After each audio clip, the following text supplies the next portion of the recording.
welcome to the very first episode of The Smallest Thing. I'm Lisa Manterfield. Every week I'll be sharing a new chapter of my second novel, The Smallest Thing. The book came out originally in 2017 and was produced as an audiobook in 2019. But the stories suddenly become very timely as we're all affected by the coronavirus outbreak. As of a week ago, my county issued a shelter-in-place order. And like many of you, I'm now staying home for the foreseeable future. So, I decided it was time to stop thinking about this project and just do it. I'll be sharing this book in its entirety for free as a weekly podcast. I'll be talking about what's going on in the world, share with you some background about the story. I'll interview some people I think you might find interesting and try to answer your questions. Mostly, I'm hoping to provide a little relief from what we're all going through right now.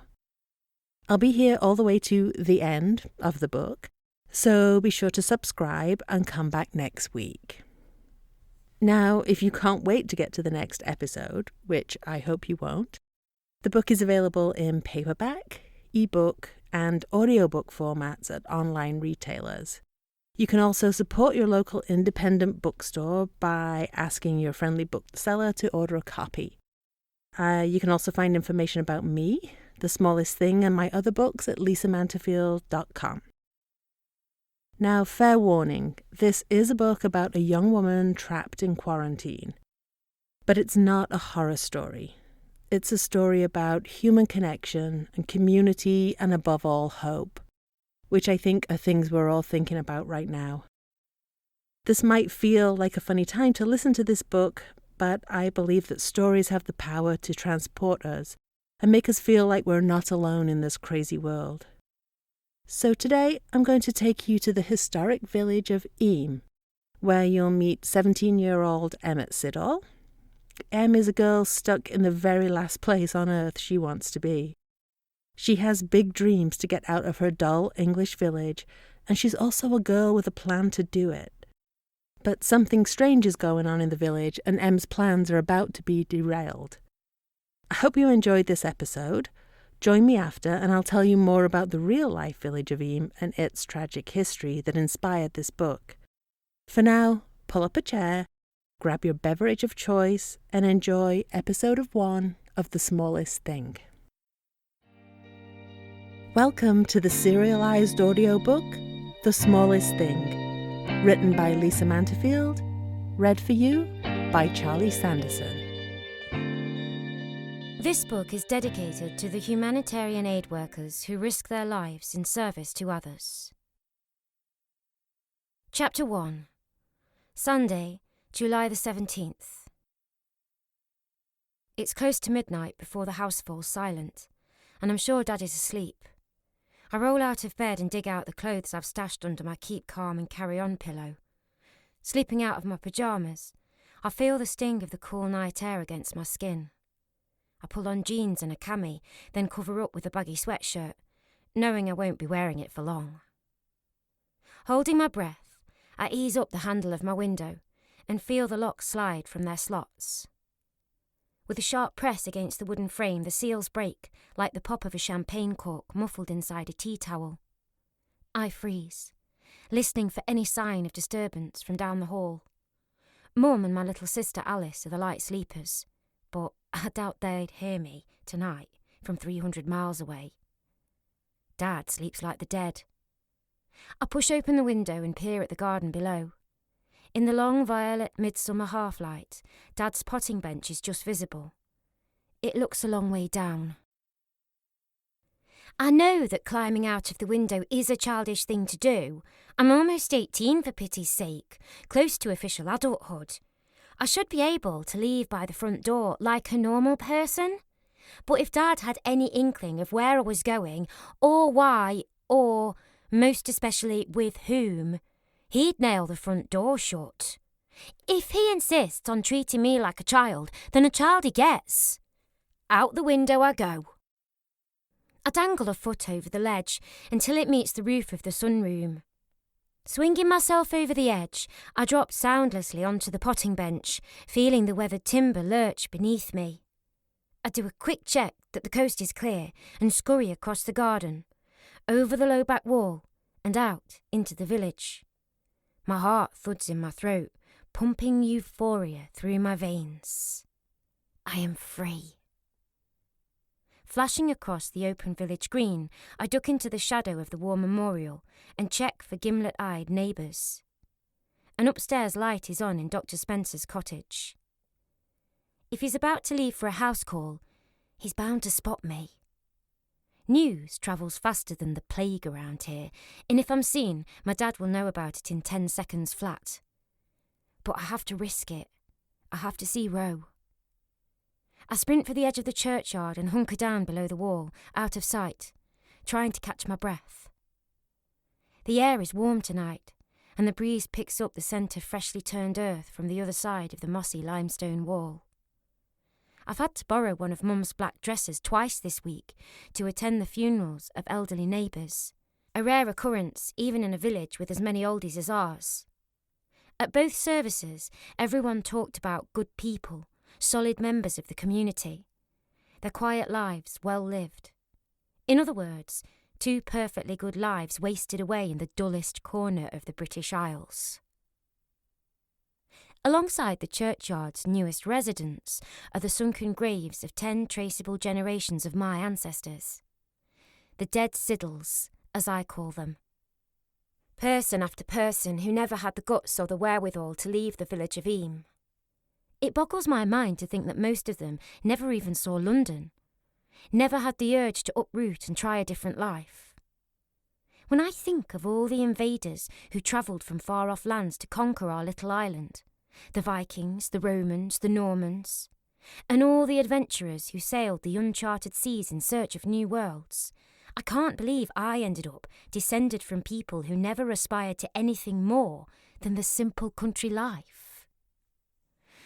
Well, that family tradition ends with me. I'm moving to our capital, no matter who tries to stop me, and I swear I am never coming back. At the crest of the hill, I clamber through a rocky entrance, shining the light from my phone onto the damp rock walls around me. A few uneven steps, and I burst out into Cooklet Delph, an open grassy bowl rimmed with trees. At the bottom, a narrow path crosses the stream that marks the Eyam village boundary and meets a rough track coming from Rose Farm on the hillside opposite. The tingle of adventure prickles my skin, and my breath becomes shallow with anticipation. Only now that I am no longer in danger of being caught am I suddenly afraid. Ro and I have talked and dreamed about this possibility for months, since the first night we met. But now I've made it real, and my doubts about his resolve come creeping in. From the darkness, the sound of boots crunching against the stony path moves my way.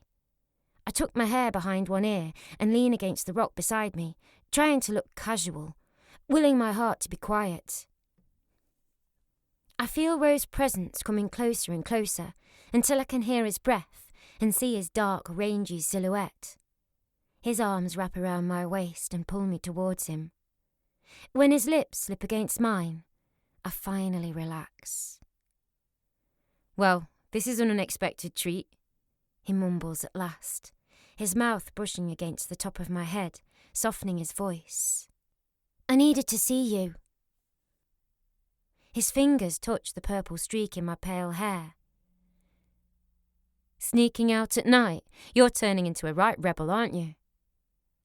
I don't answer at first. I'm not a rebel, not really. I'm just a girl who's ready to start her real life. But if I want to be the person I know I am, and less like the girl my parents think I should be, I'm going to have to make some waves.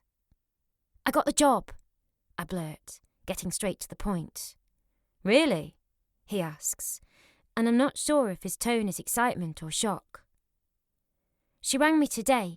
It's only 3 nights a week to start, but she says the tips are good and I can probably pick up extra shifts. Plus, that will leave my days free to work on my mosaics and take them around the markets. And you're not going to believe this. She said she'd listen to your demo and think about bringing you in." "You're kidding," he says. This time, he's definitely excited. "Yep, and look at this." I pull out my phone and show Ro the room I found for rent. I pause on the picture that shows the window facing a tiny courtyard and not the one facing a faded brick wall.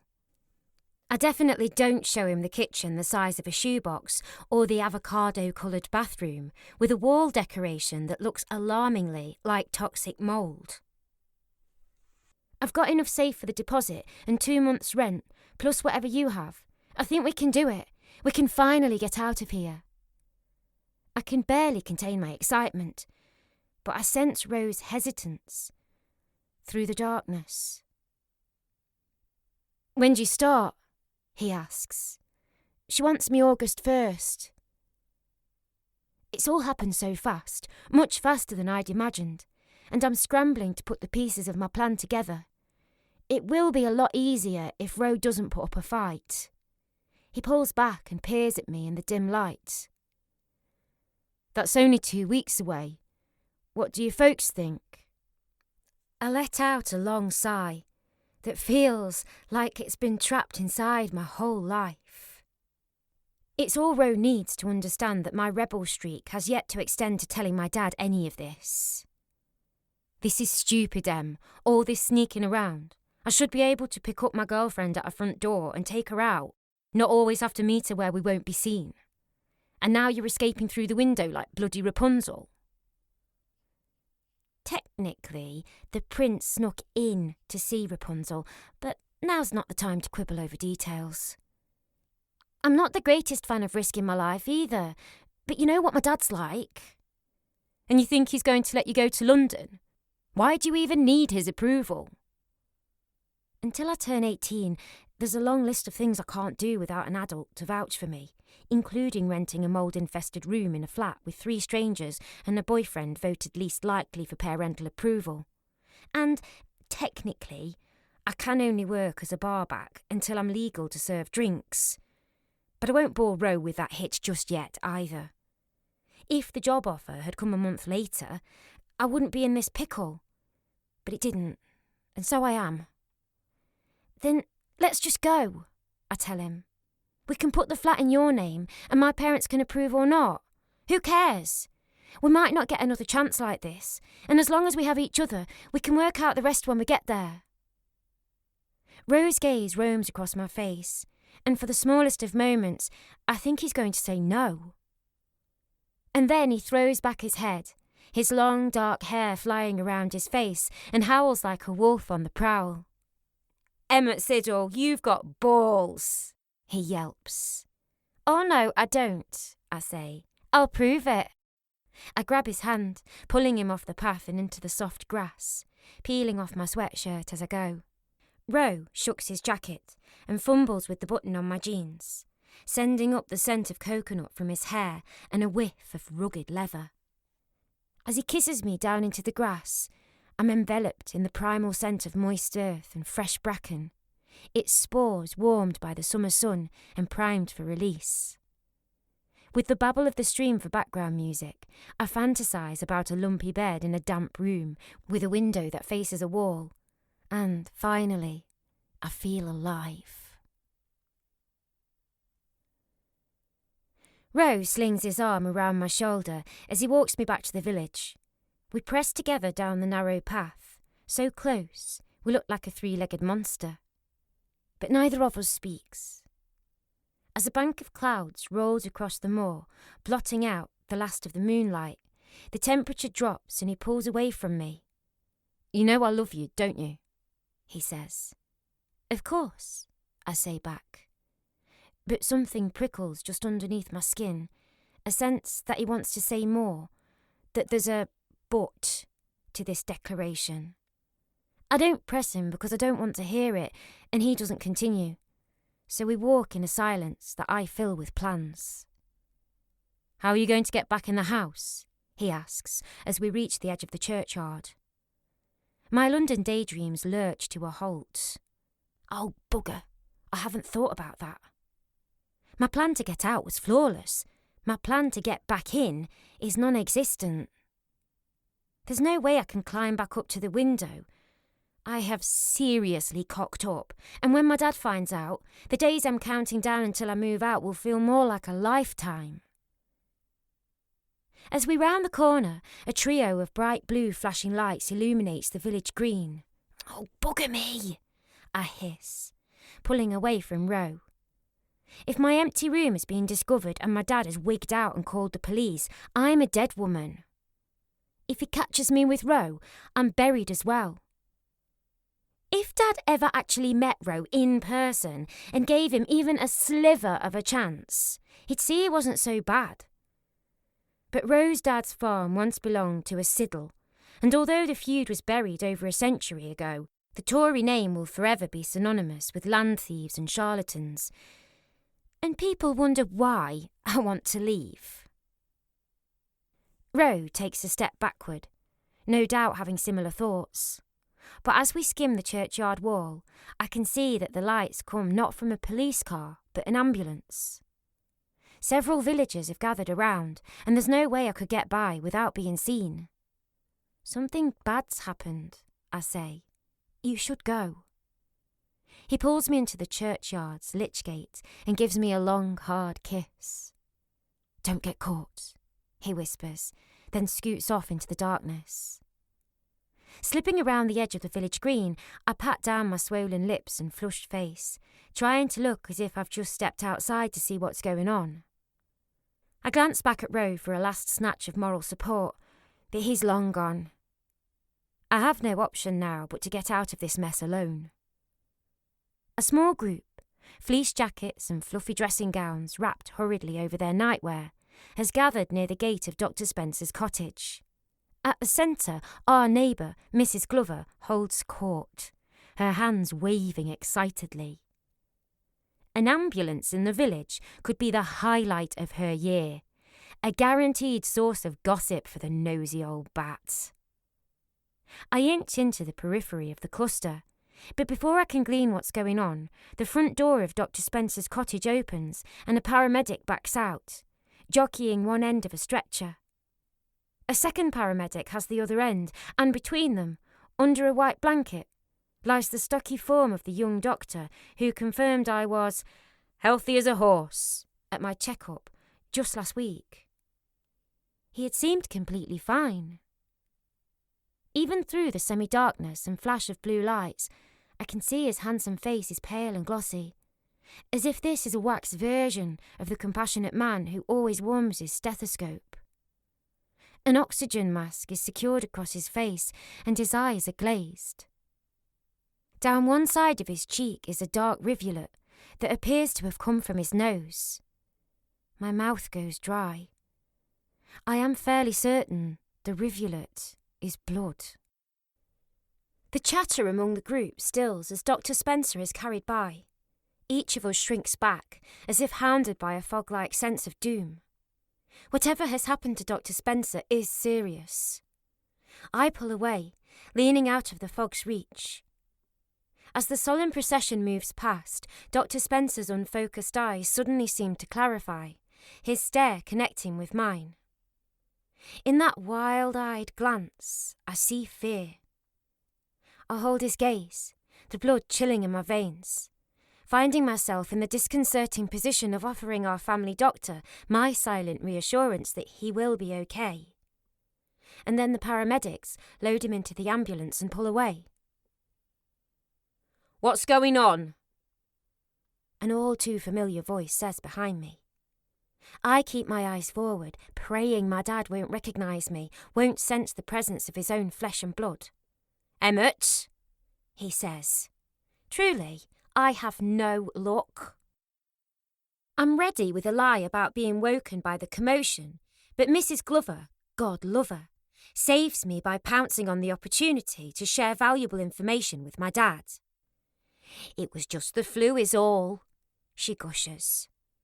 "But it took a terrible turn. I heard the fuss next door, and then the ambulance arrived. Poor lad looks awful." My dad nods gravely. "Where's Louise?" he asks. His question is answered when Dr. Spencer's wife steps out of the house, closing the door behind her. In her loose sweatshirt pulled over pink polka dot pyjamas, Louise looks like a little girl who's woken up from a bad dream. Pale, disoriented, and frightened, She's a barely recognisable remnant of the energetic leader of our village conservation group. It's the change in Louise that shocks me into realising how serious the situation is. For a second, Dad looks torn between the panicked old lady and the vulnerable young woman, his wayward daughter temporarily forgotten. "I'll drive you to the hospital," he tells Louise, taking her by the elbow and guiding her to his car. He's only gone a few steps before he turns to me and narrows his eyes. I think for certain he's going to come down on me like a ton of bricks.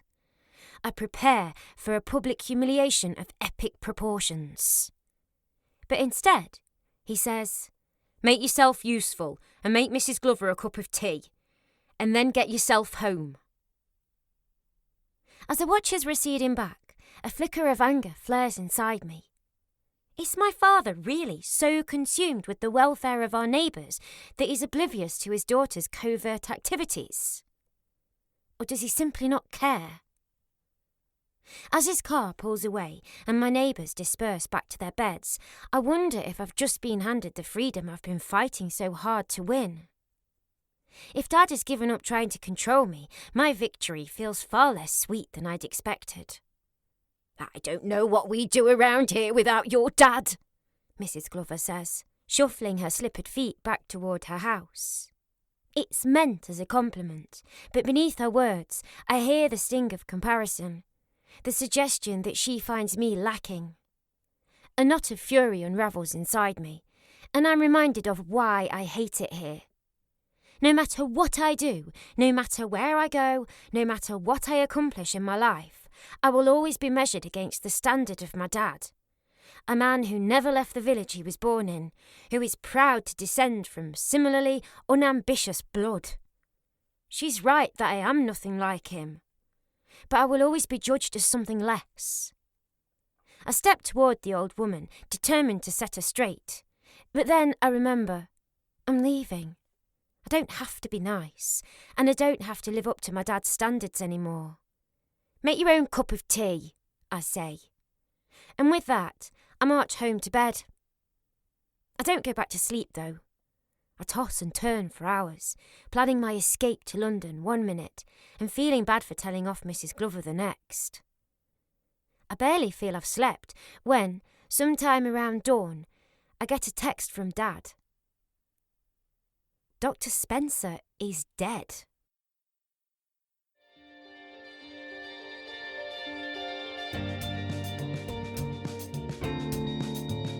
Welcome back. I hope you enjoyed that chapter. M's village of Eyam is a real village in northern England. It's not too far from where I grew up, in Sheffield. And the book that I wrote, The Smallest Thing, is inspired by real events that happened in Eyam in 1665. So when the Great Plague was raging through London, about 150 miles away from Eyam, a tailor brought a bolt of cloth to the village. The cloth got wet and he put it by the fire to warm up, and the fleas that were in that cloth in 1665 was not uncommon, became active and brought with them the plague. The plague soon started spreading through the village, house by house, cottage by cottage. And eventually the people of the village decided that the right thing to do would be to self-quarantine, which probably wasn't an expression in those days. The village is probably about a half an hour now from what was then a big market town of Sheffield, which is where I'm from. And the people knew that if the plague made it to Sheffield, that there could be untold thousands of people who would contract it and die. There's no medicines, no vaccines, nothing like that in those days. And so they made this really, really courageous decision to quarantine themselves. As a child, I was just fascinated by this story. I remember going to visit Eyam and seeing the cottages that the people had lived in 350 years ago. Going into the church and seeing the stained glass window where the story was depicted. And listening to the stories of characters like Emmett Siddall, who was a young girl who lived in the village, but her fiancé lived outside the village. And so they were cut off from one another by this quarantine. And I just remember thinking what a romantic story that was, and how they would visit one another across the quarantine boundary. And I wanted to find a way to retell that story in a way that was relevant today. And I didn't want to write it as historical fiction. That has been done very, very well by Geraldine Brooks in her fantastic novel, Year of Wonders. Check that out if you haven't already. But I wanted to write a contemporary version. And I started thinking about what would happen if that story happened today. Now, keep in mind, this was around 2014 that I started writing that book, and had no idea that we would soon find out for ourselves what would happen. But that question is when I spoke to the curator of the museum there in Eyam, which is a fabulous museum. She said that's the question that people ask most often. What would happen today if a small village had some kind of deadly virus? Would they choose to quarantine? What would it be like? And so that was the inspiration for the book, The Smallest Thing. I took Emmett Siddall, the real character from that story, and made her a modern-day teen. I made her a little bit of a rebel and put her in this quite dull English village for a teenager in the middle of nowhere, and threw this epidemic at her. And this is the story that unfolds. So I'll tell you in future episodes a little bit more about how this premise sort of unfolded into the story that you will be listening to here on this podcast. And I'm also going to tell you more about the village, which is still a very active village today. That'll come up in future episodes as well.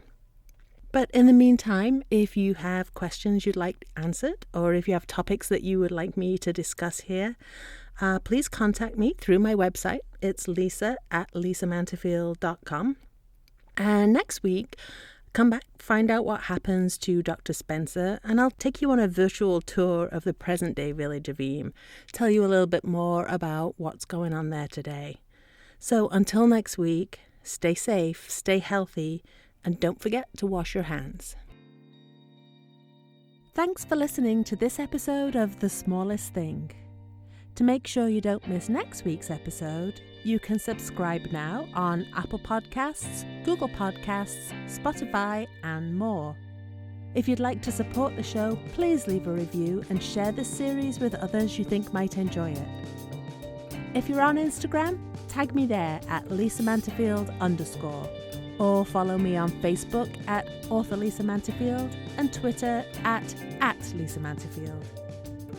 My newsletter subscribers are always the first to know about my news, events, upcoming releases, giveaways, and more. Sign up for monthly delivery at lisamanterfield.com/subscribe and get your complimentary copy of Love, Loss and Letting Go, 3 of my short stories. Thanks to Justin Joseph for producing and editing this show, and to Ketsa.uk for the music. That's all for this episode. Thanks for listening.